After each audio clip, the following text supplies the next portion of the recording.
Merry Christmas.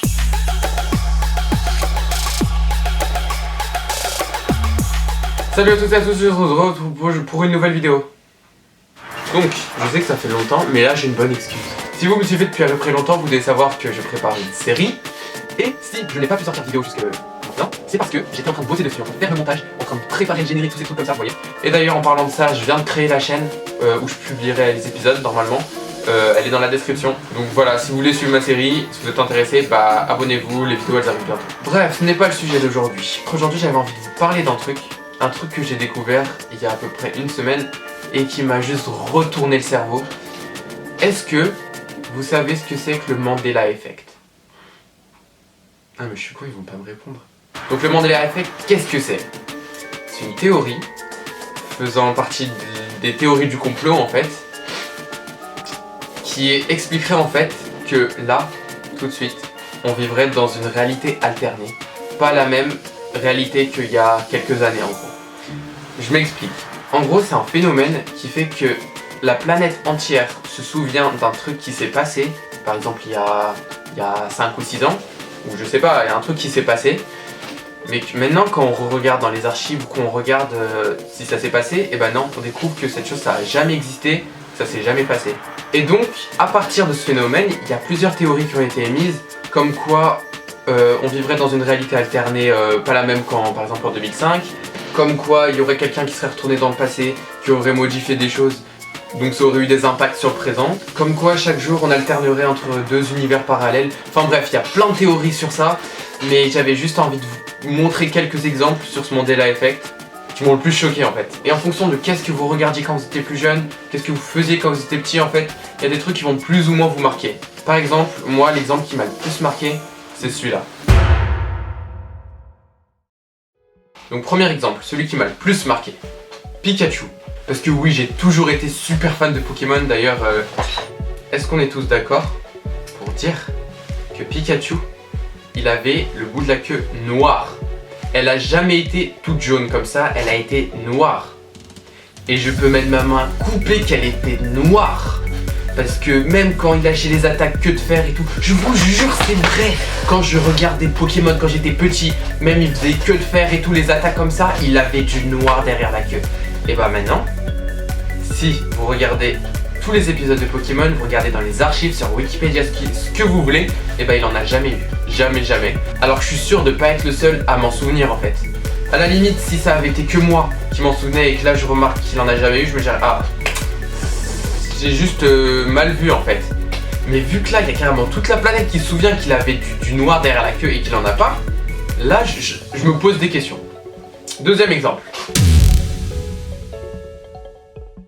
Dora. Voyez le pote à Dora là, le taureau bleu. Jurez maintenant que vous vous souvenez pas qu'il a toujours eu un anneau en or dans le nez. Même je me souviens qu'il était trop gros pour son nez. Genre, regardez. Là, vous voyez son nez. Même il avait un anneau ovale, genre trop gros pour son nez. Et maintenant, tu regardes tous les épisodes de Dora, tu cherches de partout, tu te renseignes quoi, et bah tu remarques qu'il en a jamais eu. Et ça c'est un truc de ouf. Parce que je suis sûr que vous aussi vous vous souvenez qu'il en a eu un.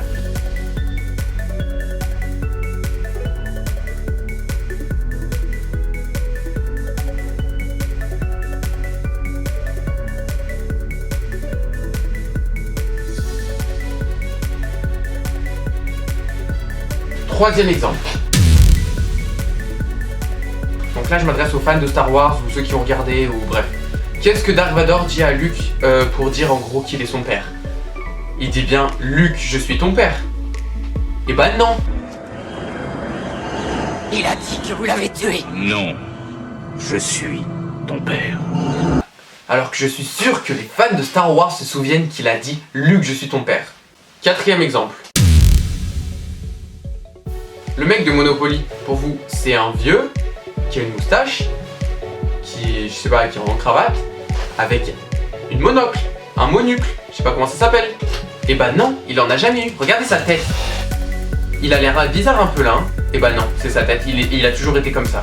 Et j'ai même une pote à moi, quand je lui avais expliqué le Mandela Effect et tout avec le mec du Monopoly, elle m'avait dit mais non, t'es malade ou quoi toi, il a toujours eu un monocle, je peux te le prouver, ce soir je t'envoie un snap de mon jeu. Le soir même, elle m'a envoyé un snap et il en avait pas. 5e exemple. Blanche-Neige. Normalement, tout le monde connaît Blanche-Neige, le Disney, l'original.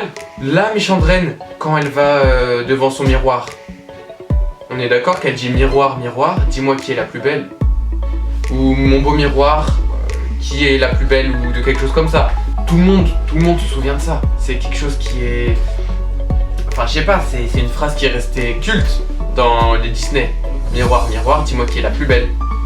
Eh ben non, elle a jamais dit ça. Voilà ce qu'elle dit. Que veux-tu voir, ma reine? Miroir magique au mur, qui a beauté parfaite et pure? Ça vous paraît pas un peu bizarre ou quoi? Il y a un truc qui cloche. Il y a vraiment un truc de bizarre. Volkswagen et Ford. Vous allez me dire lequel, d'après vous, est le bon?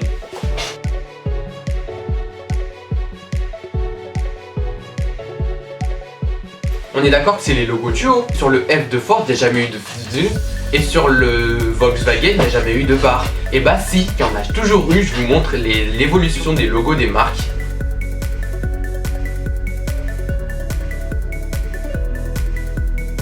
À la limite, si ça avait été qu'une évolution de logo ou pour les dessins animés une évolution de design, bah j'aurais compris. Mais là, quand on regarde dans les archives et tout, ça a jamais existé et ça c'est super bizarre. Donc maintenant, je vais vous donner des contre-exemples aux contre-exemples. Donc ça va être des contre-contre-exemples.